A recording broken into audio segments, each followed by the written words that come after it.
This is To the Right House, a new podcast series by the Global Campus of Human Rights.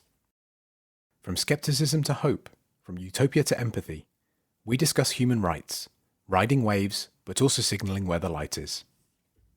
This podcast was recorded in Venice, Italy, on the island of Lido, at the Global Campus headquarters.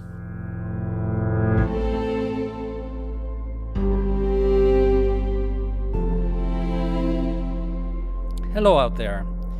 We've now reached the third episode in the Global Campus podcast series on engaging with human rights skepticism. Our topic today is pragmatic human rights skepticism.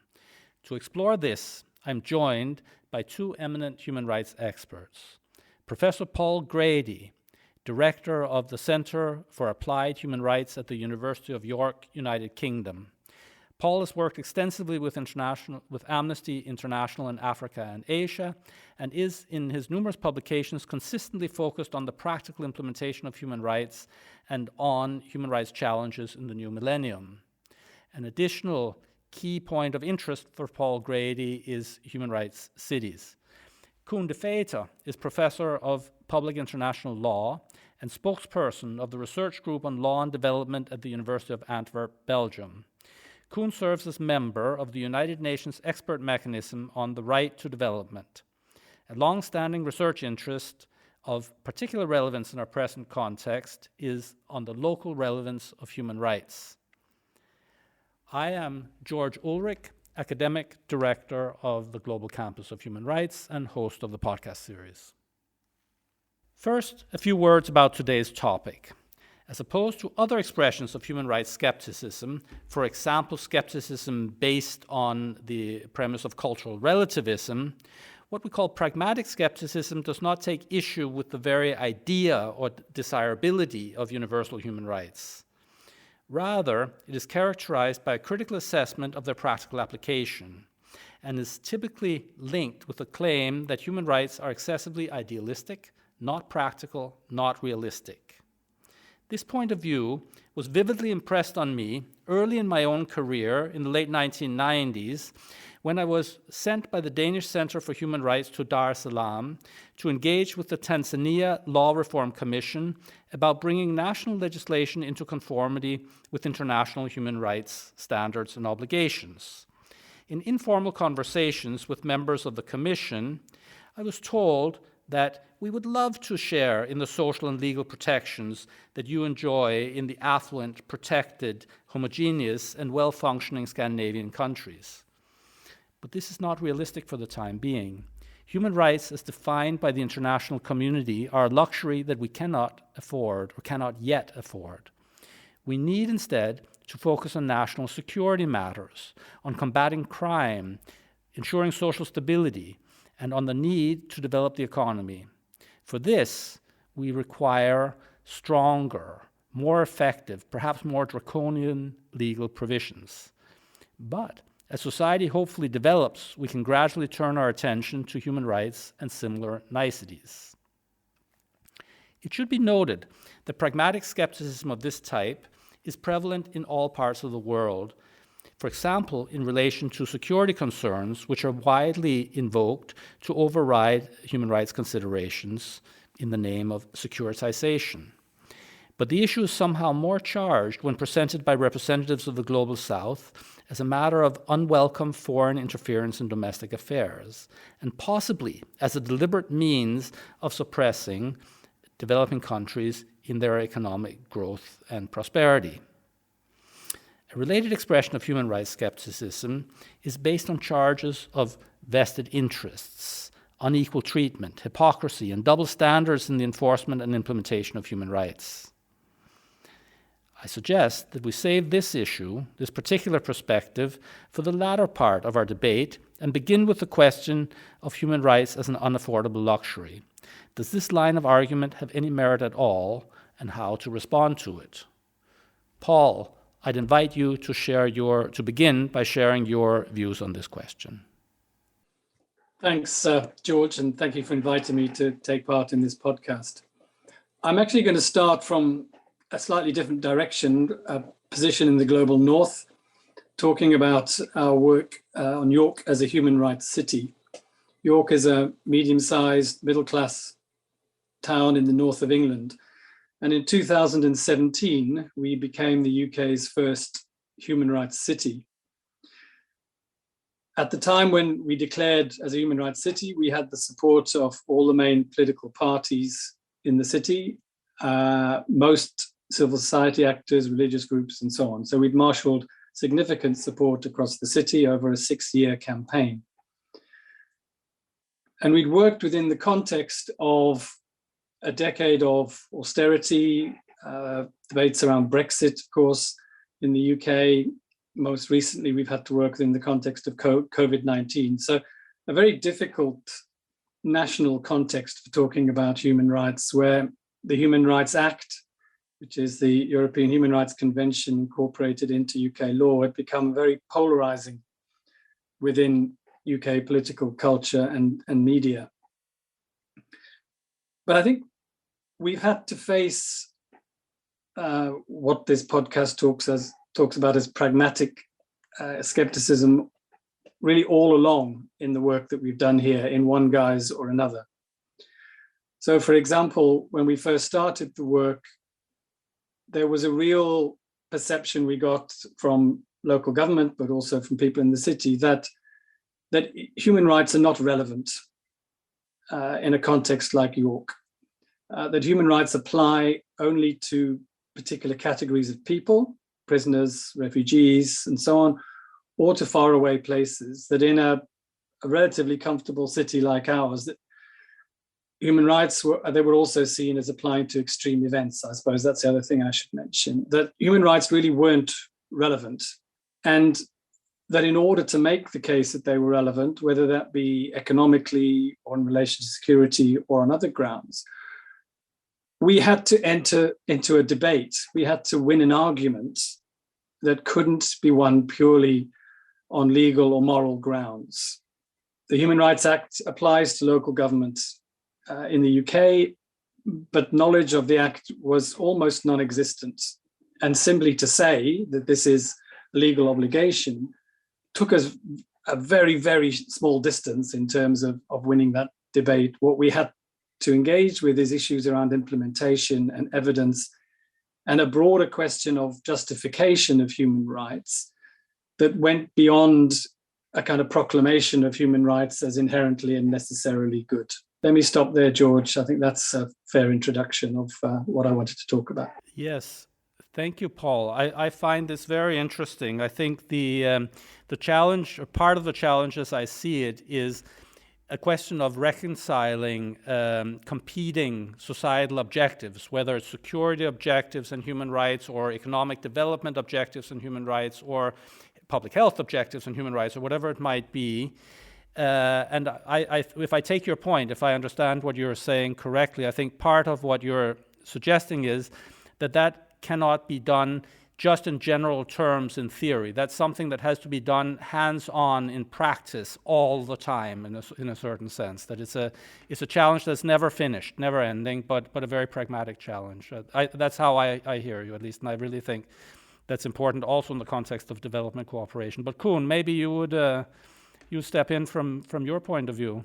Yeah, if I may respond to what Paul was saying, I think the point is well taken, and a lot of the research that I've been involved in the Global South has actually made exactly the same point, that you have to go on the ground to get a real sense of whether human rights work, particularly for, in my case, then for marginalized communities in the South, that you need to learn about their experience in trying to mobilize the theoretical empowerment that human rights promises, to try and understand all the impediments that are there, the factors that may be beneficial, and so that clearly you need to go beyond the law. I mean, I'm a lawyer by profession, but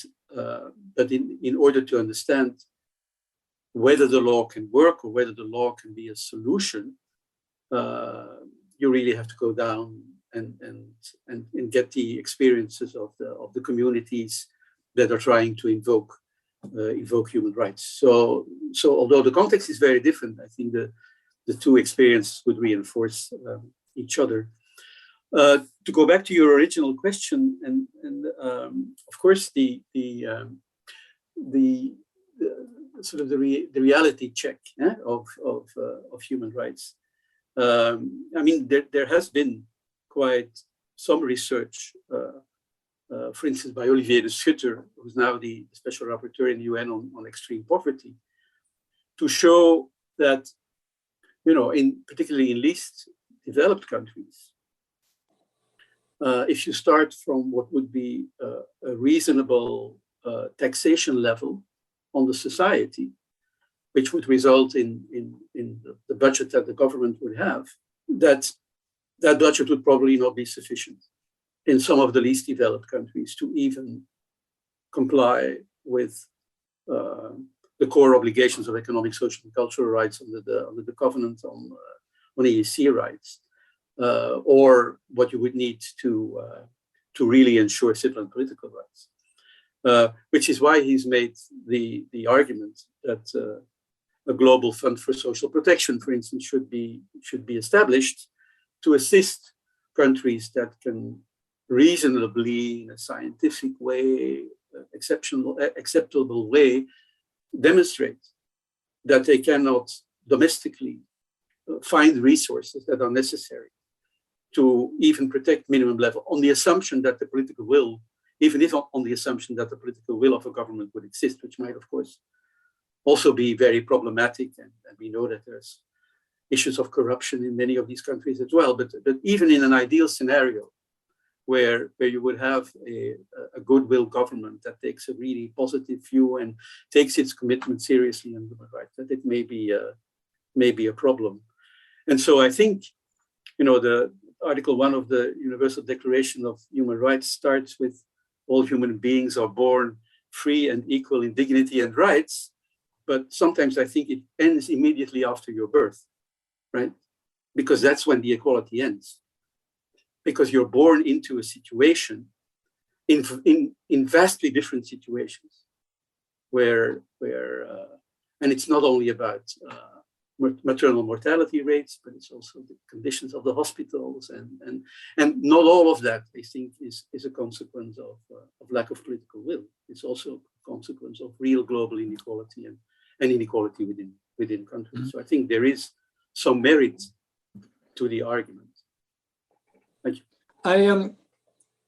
I mean, certainly the work I've done on rights-based development completely aligns with what Koen is saying there. And I think really part of what we're suggesting is a different way of working with human rights. I think, I mean, the classic, more legal way of rights is a quite top-down approach, which you could perhaps characterize as localization of taking international or domestic law and looking to apply it in local contexts. And we've distinguished localization from localism in our work, which is we've instead tried to start from the priorities of local people and then taken those two rights to see the extent to which rights and law can advance those rights. So, for example, we early on in our work here did a survey in the city to identify priority rights of residents in the city, which were overwhelmingly socioeconomic rights: housing, health and social care, education, decent standard of living, and non-discrimination and inequality. And we then identified indicators linked to each of those rights and have on an annual basis reported against those rights within the city. But the basic ethos of that was very much that we start from what matters to people in their everyday lives in the city. And we bring that to human rights to see what human rights can contribute. But our approach hasn't been, let's teach everyone about the Human Rights Act. And that, for me, is a fundamental difference, perhaps, from an orthodox or mainstream human rights approach. We've used the panel principles that are originally from within sort of rights-based development work as again, a key instrument of operationalizing rights beyond legal articles, which are often quite hard to to implement, or to kind of see how you would implement in their original phrasing. So I think, and I think that approach, in a sense, I brought to York from the work that I'd done on rights-based development. That approach, which was a much more bottom-up, process-based approach to human rights, if you like, I brought to York from work that I'd done internationally, and I think it's an approach that is relevant, across different contexts, actually. Thanks to both of you. I find this very interesting, and also interesting to hear how the experiences in York and your experiences of working in the Global South, Kuhn, align so closely, which I think is a very, in and of itself, a very important point. I see in both cases an indication of something that I, in a different context, have called a test of pertinence, that the human rights framework, and especially rights-based programming, has to prove itself in the concrete and actual situations.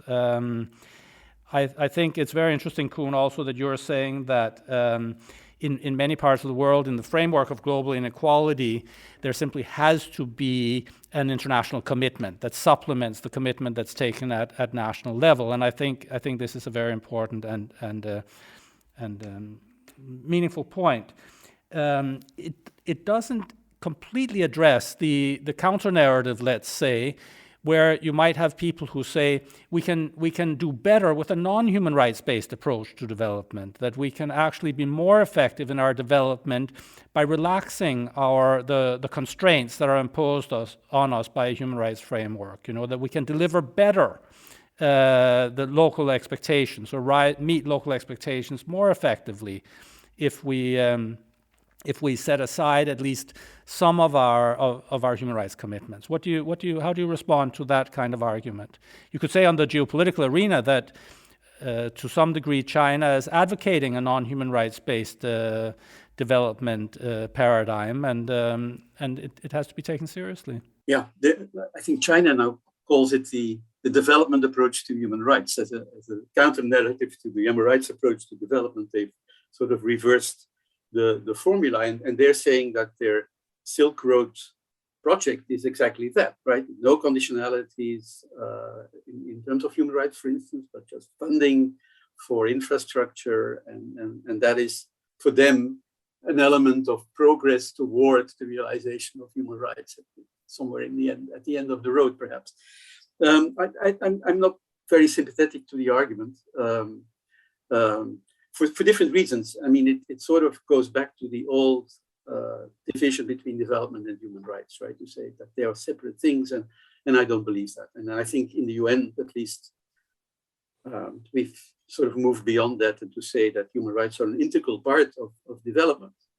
And so therefore there cannot be any tension, between the two, because if your definition or your concept of development includes human rights, there cannot be development at the expense of human rights. And conceptually, I still think that is the correct way to go about it. And to go back to our discussion on your previous question, of course, if you want to start from below, then it's really important that the voice of the people be at the bottom of the society, and the marginalized groups, or wherever they are, can be heard, and that there's active, free, and meaningful participation in the development of policies by states, right? And so therefore there is a need to protect also civil and political rights in the context of a development process very much, because I do not believe in the concept of a benevolent government that is far removed from the people, that will then do what the people want. And I think there is an entitlement to active, free, and meaningful participation in decision-making by individual people and also by communities. And that is something that human rights very much try to protect. I'm sorry. Paul? Yes, I was recalling, when I first started teaching human rights in the 1990s, the Asian values debate was very much the big discussion in terms of cultural relativism. And so,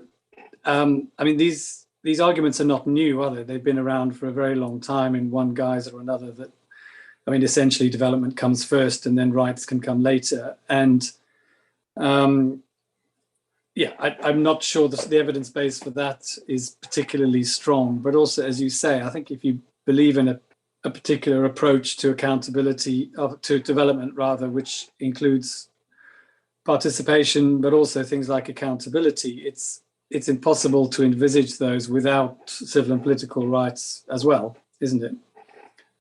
They require civil and political rights alongside economic and social rights going hand in hand. And I think the challenge, I'm just trying to relate it to York, is always that human rights is not the only game in town. In terms of how decisions are made, in terms of the kind of operational human rights, operational decision-making frameworks and so on, it's a crowded field. And I mean, that's part of why the case needs to be made. In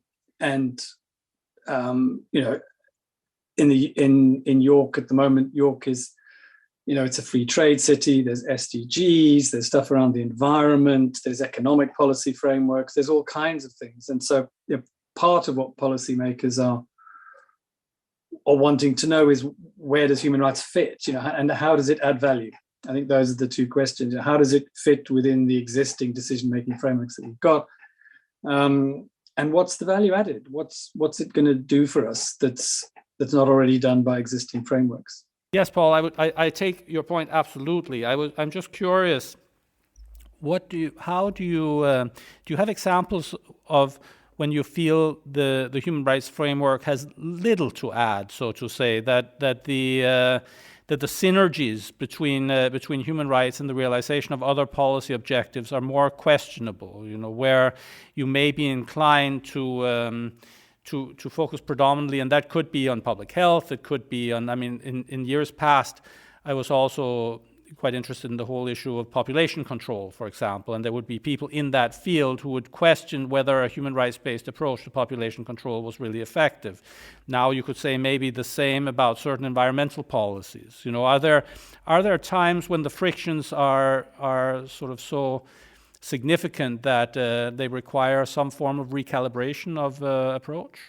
That's a tough question. I think we've tended to try and focus on areas where we think it can add value, and so and there's lots of areas we haven't looked at. So we haven't really done a lot of work on public health yet, for example. We haven't done a lot of work on the environment, and I think the environment is an area where the arguments around human rights and its value are perhaps at an earlier stage than in some of these other areas, and it would be more challenging, I think, to make the case, and possibly because of that we've tended to focus on other things. But we haven't had a concrete piece of work we've done where we've done it and I thought, well, actually there's not a lot that human rights can add here, but I think that's partly because we have identified areas where we think it can make a contribution, and that hunch or that assumption has borne fruit.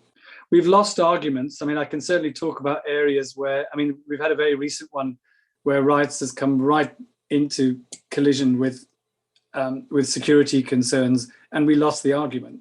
Yeah, could you give us some details on that? Yeah, yes, I can. It's an unusual one in some respects, but it's actually about what's called in the UK blue badge access or disability access to the city. And so during lockdown, what are called foot streets, so the pedestrianised areas in the city, were expanded initially on public health grounds to ensure social distancing and so on. And then as things opened up a little bit, the rationale became a little bit murkier, a little bit more difficult to really pin down. Some were arguing that the extension should be made permanent on the basis of economic grounds, payment cafes, kind of. Others were arguing on environmental grounds. But in the end, the argument that came to the fore and that was used to push it through was security. And so York has enacted a policy that knowingly and actively excludes people who need vehicle access to the centre of the city from gaining access to the centre, despite there being a significant campaign.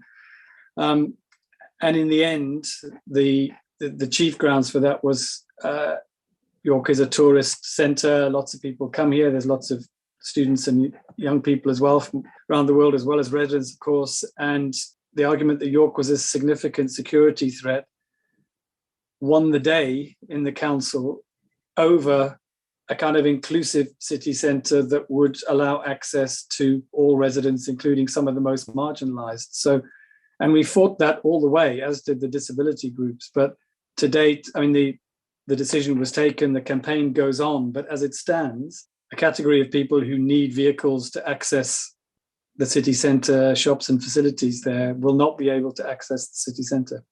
But on the question of effectiveness of human rights, I mean, I think one of the hardest debates that I've come across is that how do you determine, in fact, whether they work or not, right? And so certainly in the development cooperation world, you're often faced with people that want a quantitative approach, right? And that say, well, prove us that a rights-based approach to development works better than a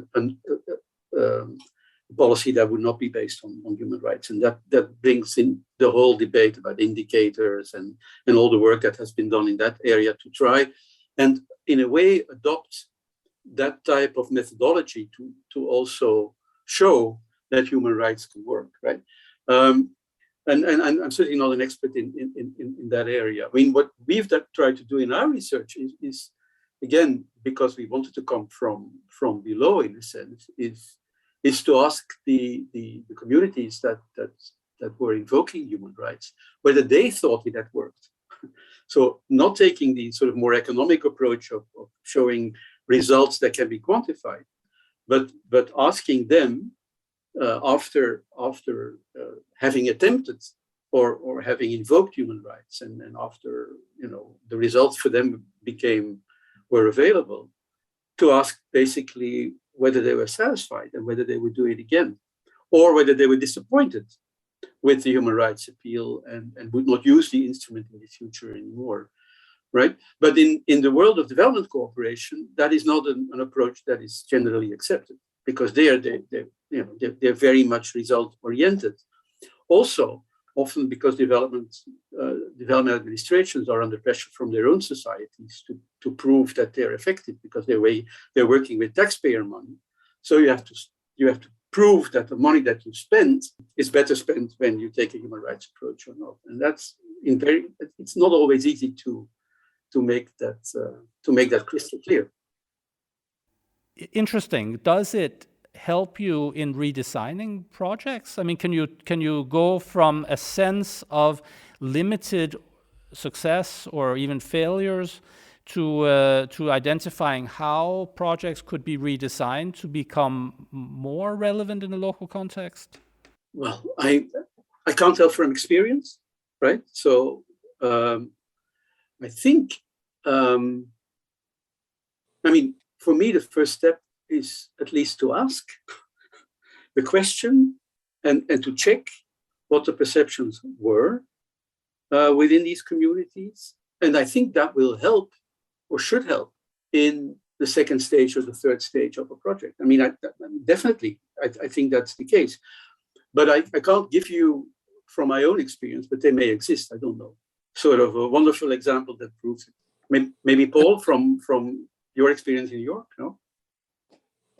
I think, yes, perhaps I can. I think for me, the question is also, this very much builds on what Koen's been saying, is effectiveness, or who is it working for, essentially. I think a dominant characteristic of the global economic model that prevails in most, if not all, countries is, yes, there are beneficiaries of that model, but there's also rising inequality, and in some cases increased poverty. And I think what human rights does through a focus on non-discrimination, for example, is it can shine a lens on that, sometimes in ways that in a way should be obvious, but aren't.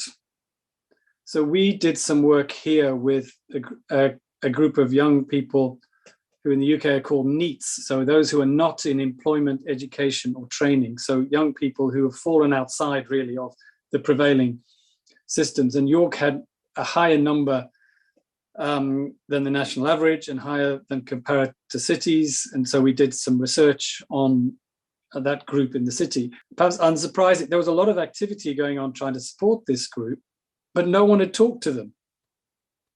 No one in their activities had actively, it comes back to the basic point around participation, had engaged with them about their priorities and issues and how they perceived the problem. And from our perspective, that may seem the most blindingly obvious thing to have done, but it wasn't happening in the city. And so in a city that was relatively prosperous, relatively wealthy city, but one that's highly unequal, that's an example of a group that was being left behind, that was marginalized economically and in terms of a whole range of other opportunities. The human rights lens enabled us to identify that group and then do a piece of work with that group to engage them in finding solutions to the challenges that they were facing. So, that's a very concrete example in York of where using the panel principles, rights-based approaches made a difference. And it isn't, in that example, it's not rocket science. It's not something we think, oh, that's really,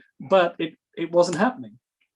It wasn't happening in the prevailing approaches to that issue in the city. And then a whole raft of things happened on the basis of the report we wrote. There was increased budget allocation, there was better ongoing engagement with that group and so on. So there were structural and other changes that happened which have meant that the number of NEETs, those not in education, employment and training, has remained lower than the national average now in the city. I thought I would take what you just said, Paul and Koen, as a segue to the final question I also anticipated, which is the perception, which is a fairly widespread perception in my experience, that the deck is stacked somehow, that the human rights agenda benefits some more than others and is sometimes operationalized in the service of powerful interests, and that in turn gives rise to a certain level of double standards in international human rights politics and diplomacy and so on. Is this something you're bothered about? Is this something we should be bothered about? Yes, I think we should be, because I think that kind of,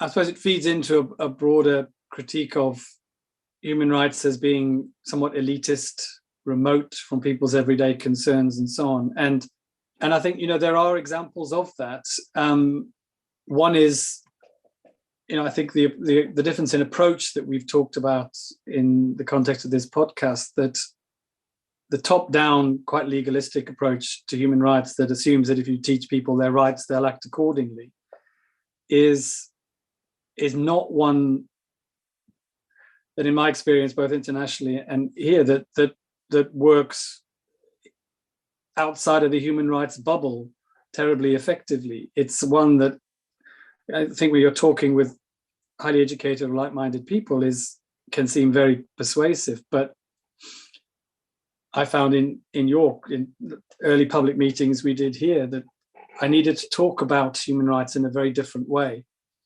Another example would be the framing of human rights, the funding of human rights in the UK, and I think in many countries, is very, very dominated by people and thinking in the capital cities.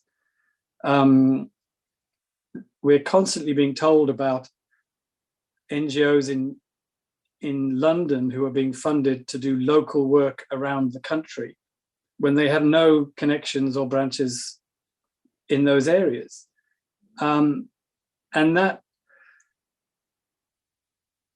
I guess it feeds into, the critique around human rights of it being overly professionalized, too elite, too remote, too distant from people. And I think there are real issues to address there, across a whole range of issues, of which I've only touched on some. The key point for me is that human rights doesn't have to be and shouldn't be like that. But the sad reality is that it quite often is. Again, following up on Paul's point, I think it is a challenge to listen well to people that are poor and uneducated. and also to be open to opening up the professional language of human rights to what they are saying. And I think it's far from easy to do that. And maybe also in training people in human rights, we pay too little attention to those kind of skills, because often people that also students that want to go and work in human rights think about Geneva system, or want to go and work for the European Union, become civil servants, all of which is really valuable. But for the kind of work that Paul and me are talking about, you also need another set of skills. And also I think a flexibility in the language that you use, and not sticking always to the technical legal terms that we as experts or as professionals feel comfortable with. And so it's and whether you work on poverty in New York or we work on poverty in Bangladesh, I mean, that problem remains the same. And it's very to not teach people that are uneducated, right? And to get away from I have the knowledge and they need to be told how they can use human rights, for instance, which is sort of almost intuitively what you start doing. And it takes a lot of effort to resist that tendency when you want to work with people that are perhaps the most in need of human rights protection. Different point, and back to your question.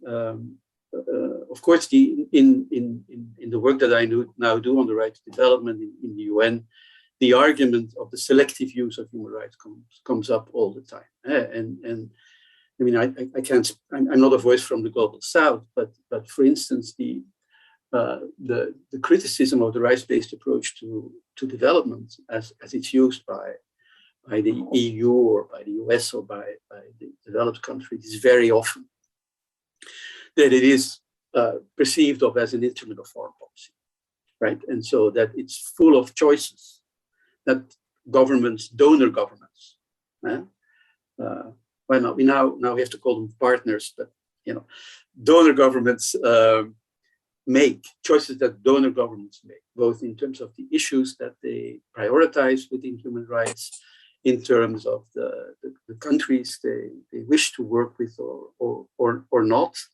The use of sanctions, also sanctions for human rights violations, which is heavily criticized by the overwhelming majority of developing countries in the UN, and so on. And so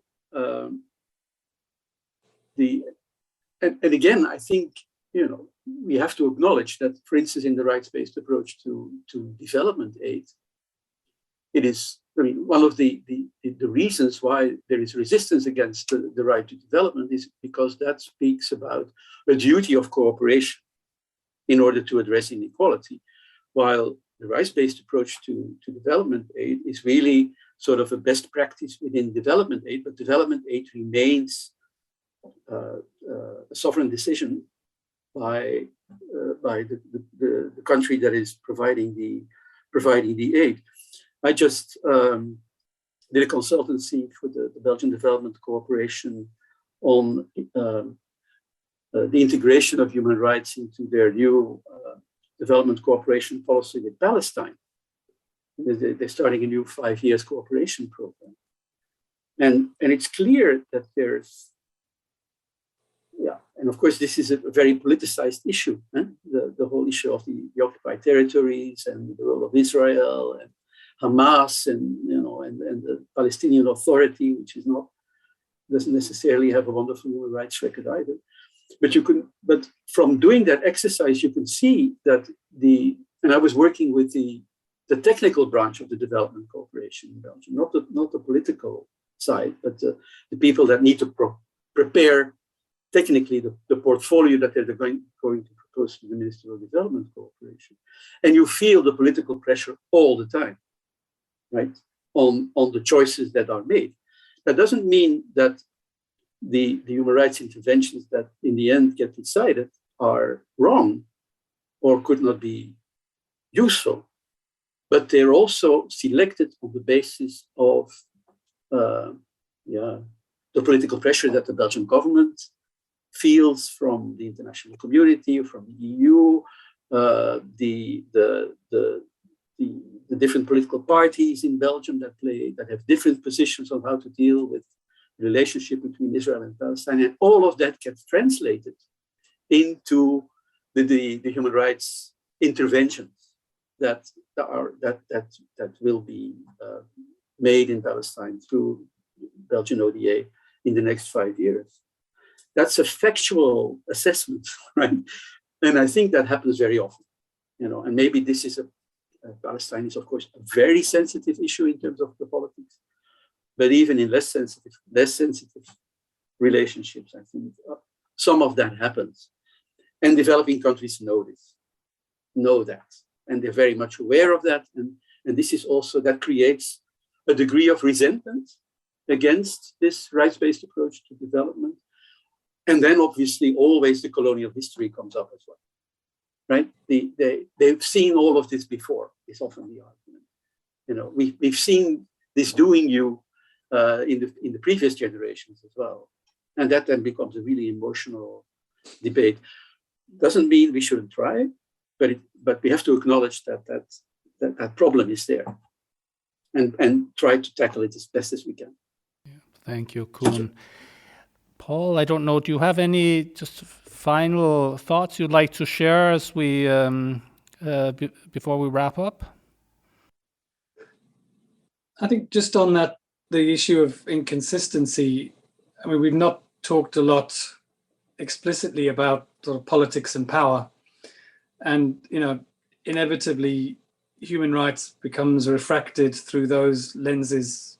And it's naive to think it wouldn't. And even within the city context, we've tried to work across all the political parties, but for a variety of reasons, not explicitly political, but because of some of the issues we've worked on, I think there is a perception now that we're more aligned to one political party than to others.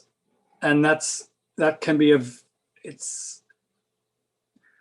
and often I think where that happens, human rights it will be more often aligned to oppositional politics.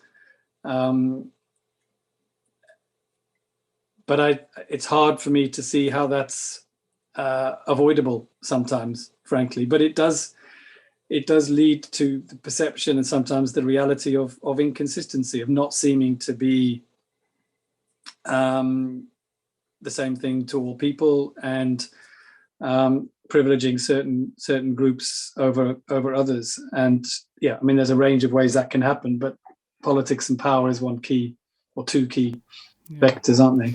Thank you. That's a very welcome, also concluding note, I think, Paul, because our next session in the podcast series will be exactly about the relationship between politics, power, and human rights, and the question also of politicizing or repoliticizing the human rights agenda. So I think that's a very fine place to end. I just say that what I took away from this, in part, from this, what I feel is a very, very interesting and rich discussion, I must say,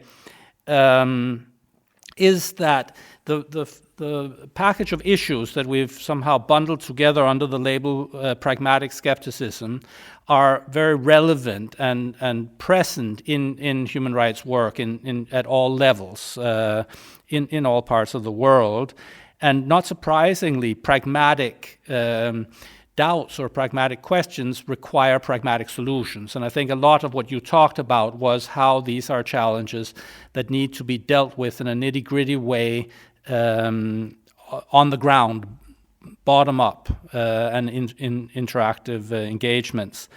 I think another point that came through the entire discussion was the need in this regard for an ethos of humility to a certain extent, of not thinking that one has all the answers, but being willing to engage with an open mind, openness as such, being willing to listen, able to listen, being willing to learn, and also being reflexive, being aware of the way in which policies and decisions affect people, and the interests and the power relations that are infuse this, and I feel these are some of the themes that came through the entire discussion, and I really feel there's a lot to think about and to digest from this. So I really thank both of you for giving us your time and your thoughts. Thank you. Thanks, George. Thanks, Koen. It was a pleasure. Thank you.